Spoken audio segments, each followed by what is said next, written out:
بسم اللہ الرحمن الرحیم۔ حضرات محترم، میرے بھائی بہنوں اور بیٹیوں، میں خطبہ حجۃ الوداع کے بارے میں آپ کے سامنے ذکر کر رہا ہوں۔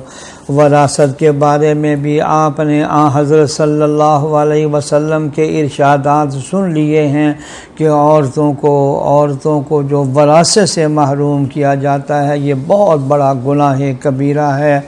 اب عرب کے زمانے میں ایک جاہلیت کی ایک عادت تھی، وہ بھی سن لیجئے۔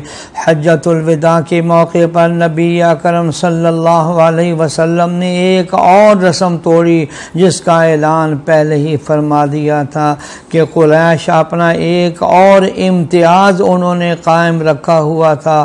وہ یہ تھا کہ بہت سے قبائل کے لوگ اس زمانے میں بیت اللہ کا طواف کرنے آتے تو ننگے طواف کرتے، مرد بھی اور عورتیں بھی۔ عورتوں نے برائے نام سے کوئی لنگوٹی پہنی ہوتی تھی، جبکہ مرد بالکل ننگے ہوتے تھے۔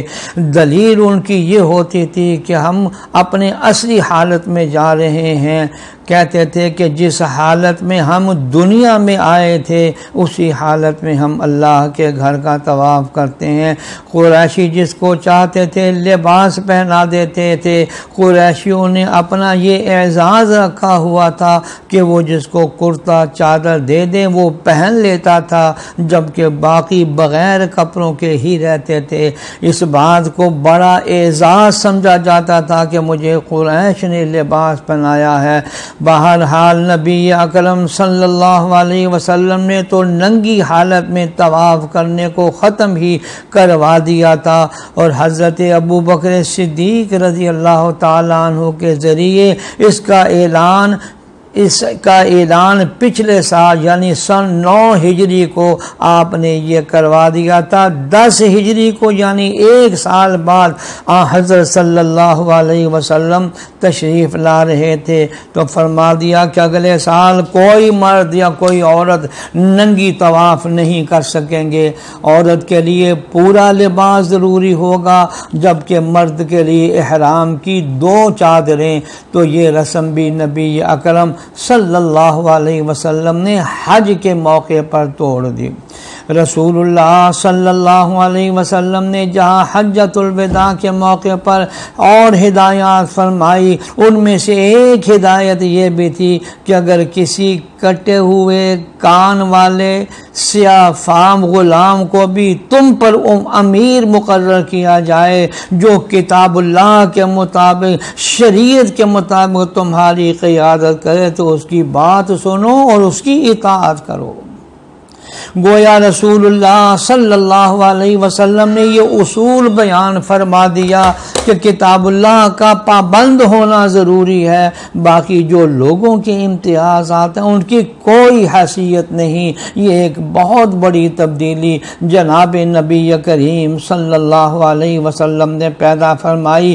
پھر اعلان میں یہ بھی فرمایا حجۃ الوداع میں آگاہ رہو، شیطان اس سے تو مایوس ہو چکا ہے کہ تمہارے اس علاقے میں اس کی دوبارہ کبھی عبادت کی جائے۔ ہاں، ان اعمال میں ضرور اس کی اطاعت کی جائے گی جنہیں تم حقیر خیال کرتے ہو، اور وہ اسی پر خوش رہے گا۔ جزیرۃ العرب ہمیشہ توحید کے دائرے میں رہے گا۔ مکہ کے گرد بیت اللہ میں یہ بتوں کی موجودگی اور یہ ساری جاہلی قدریں بالکل ختم ہو جائیں گی۔ یہ جو فرمایا کہ جزیرۃ العرب توحید پر قائم رہے گا، یعنی شیطان اپنی باتیں منوائے گا بظاہر چھوٹے چھوٹے کاموں میں جن کو تم بہت حقیر سمجھو گے، اور یا شیطان تم سے وہ کام کروا کر خوش ہوگا توحید اور عقیدے کی بات میں تم اس کے پیچھے نہیں چلو گے، لیکن چھوٹے چھوٹے کاموں میں ان میں سے ایک بڑے فتنے کا ذکر کیا ہے۔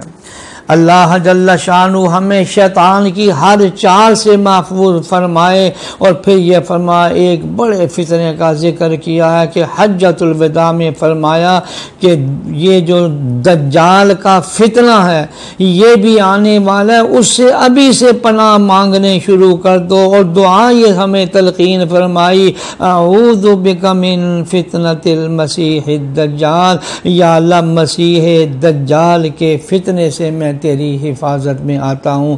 اللہ پوری امت کی اس سے حفاظت فرمائے، آمین یا رب۔